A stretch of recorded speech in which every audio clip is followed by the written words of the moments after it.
ninkan aad u jeedo ee kaaga muuqda shaashadda waxaa lagu tilmaamaa inuu yahay saaxirkii ama shaydaan caabudkii ugu xumaa ee soo maray taariikhda. wuxuu aasaasay markii ugu horraysay taariikhda bini'aadamka macbad ama kiniisad lagu caabudo shaydaanka laftigiisa,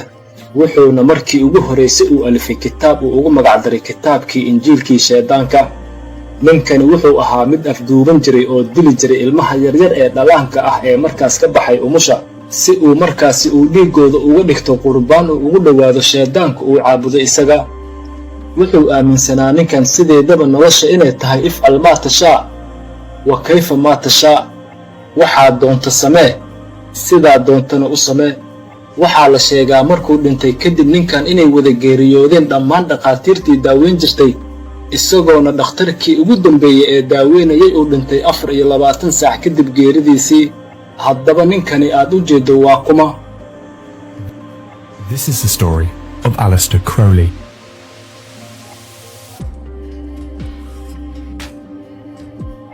Edward Alexander Crowley oo loo yaqaano Aleister Crowley wuxuu dhashay sanadku markuu ahaa 1875, wuxuuna ka dhashay qoys ladan oo Kirishtaan ah oo ku noolaa magaalada Royal Leamington Spa ee boqortooyada Ingiriiska. Aleister yaraantiisii wuxuu ahaa mid qariib ah oo dabeecad qalafsan oo aanan laga jeclayn xaafaddii uu ku soo koray, waxayna dhammaan dadkii qaraabadiisii iyo asxaabtiisii ahaayeen kuwa mar walba ku fogaan jiray inay ka agdhowaadaan agtiisa.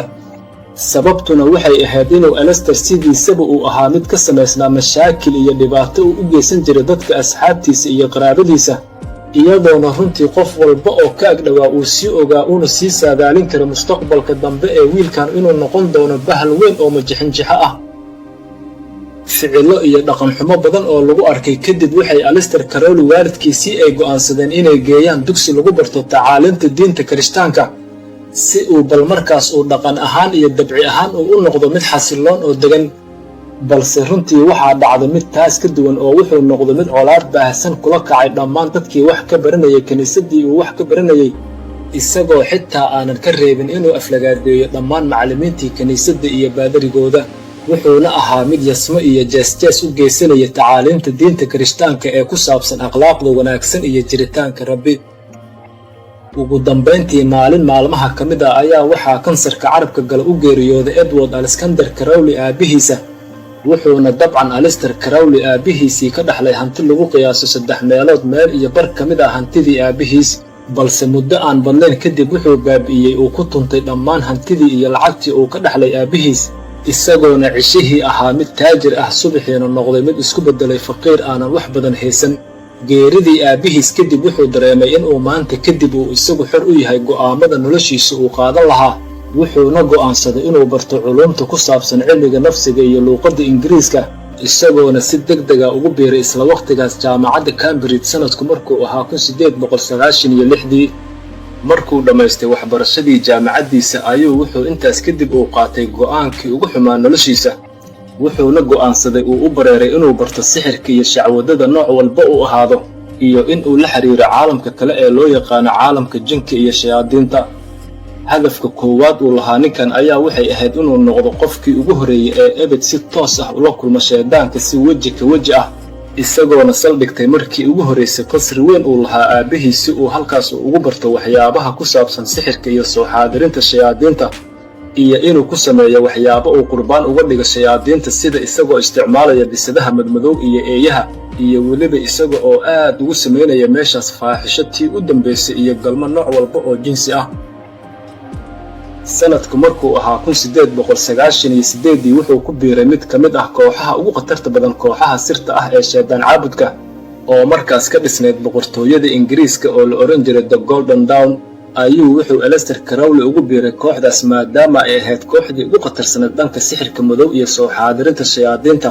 si uu ugu dabaqo tacaaliimtiisa barashada sixirka iyo shacwadada. intaas kadib maalin maalmaha ka mid ah ayaa waxaa ku soo dhacay fikrad ah inuu u safro dhammaan daafaha caalamka si uu wax ugu helo taariikhihii hore ee ummadaha, wax ku saabsan waxa loo yaqaano The Black Magic ama sixirka madow ee qadiimiga ah.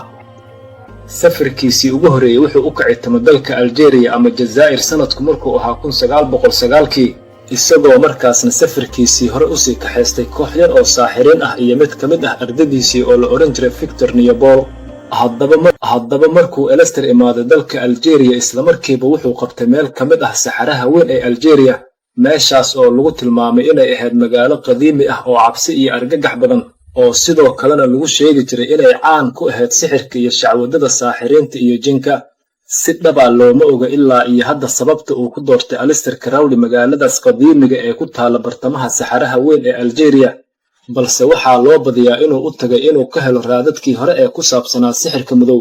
iyo in uu dabcan uu halkaas kula xiriiro shayaadiinta ugu waaweyn magaaladaas ee yaqaana sixirkii hore ee qadiimiga. waxaa la sheegaa intuu joogay magaaladaas inuu had iyo goor ku samaysan jiray meeshaas xaflado iyo cibaadooyin shaydaani ah oo aad iyo aad u xun, oo ay ka mid ahayd inuu shayaadiinta daraaddood u qali jiray xayawaanaadka kadibna uu dhiiggooda u cabi jiray, isagoona sidoo kale waxyaabaha najaasta sida kaadida iyo saxarada ku duldaadin jiray kutubta muqaddaska ah, iyo weliba isagoo meeshaas ku dhex samayn jiray ficilo qoomaluudnimo uu markaas la samayn jiray kooxdiisii iyo ardaygiisii gaarka ahaa.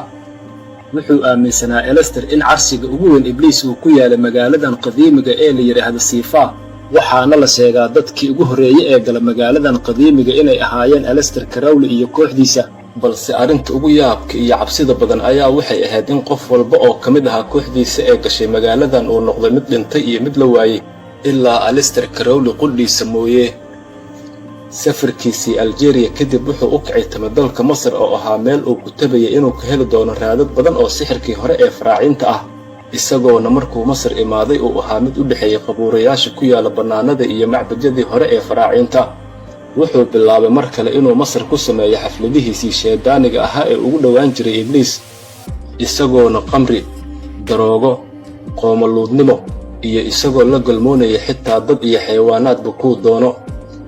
waxyaabaha ugu yaabka badan uu ku qancin jiray dadka reer Masarna waxaa ka mid ahaa wuxuu u sheegi jiray inuu Ilaahay u soo diray isaga inuu qabuurayaasha macaabidda Masar uu ka ilaaliyo dhaca iyo xatooyada Ingiriiska iyo Talyaaniga,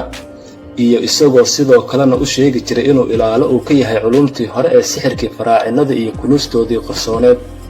balse runtii xaqiiqada ayaa waxay ahayd inuu qiyaameynayo inuu ka watay meesha arrimo ku saabsanaa sixirka iyo shacwadada. intuu joogay Masar wuxuu alifay mid ka mid ahaa kutubadiisii sixirka midkii ugu muhiimsanaa oo la oran jiray kitaabkii qaanuunka, wuxuuna ku kulmiyey kitaabkaas dhammaan tacaaliimtiisii diinta cusub ee uu u soo bandhigay caalamka. haddaba markuu helay Aleister Crowley dhammaan wuxuu uga baahnaa Masar oo tacaaliimta sixirka iyo shacwadada ah, ayuu wuxuu go'aansaday inuu u jihaysto dhankaas iyo jasiiradda la yidhaahdo jasiiradda Seychelles ama jasiiradda Saqaliya, si uu halkaasi uga dhawaaqo inuu yahay nebiga cusub ee loo soo diray casrigan adduunka, uuna u sheego dadka inuu sido diin cusub oo la yidhaahdo Daleema. sidoo kale waxyaabaha iyo mabaadi'da asalka ay xambaarsaneyd diintiisa cusub waxaa ka mid ahaa inay ahaydba mid u ammaanaysa dadka inuu shaydaanku u yahay badbaadiyahooda,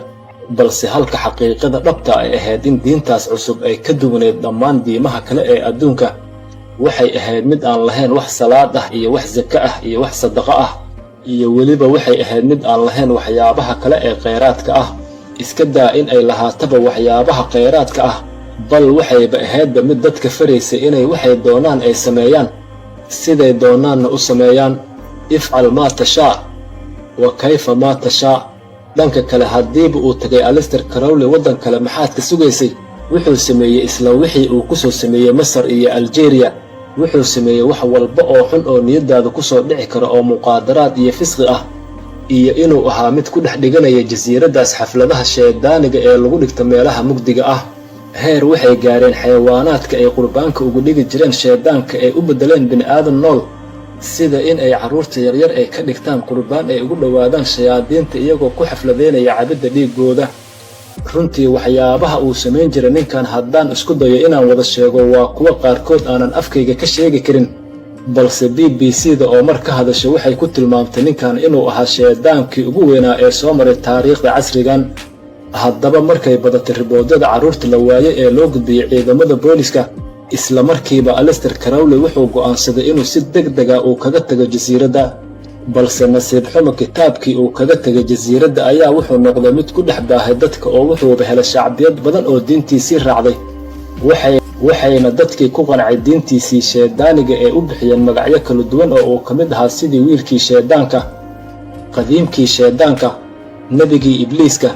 iyo magacyo kale oo runtii yaabkooda watay.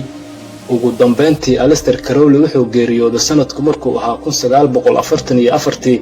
waxaana la sheegaa inuu u geeriyooday cudur caan ah oo la yidhaahdo seelaan ama ganorhi,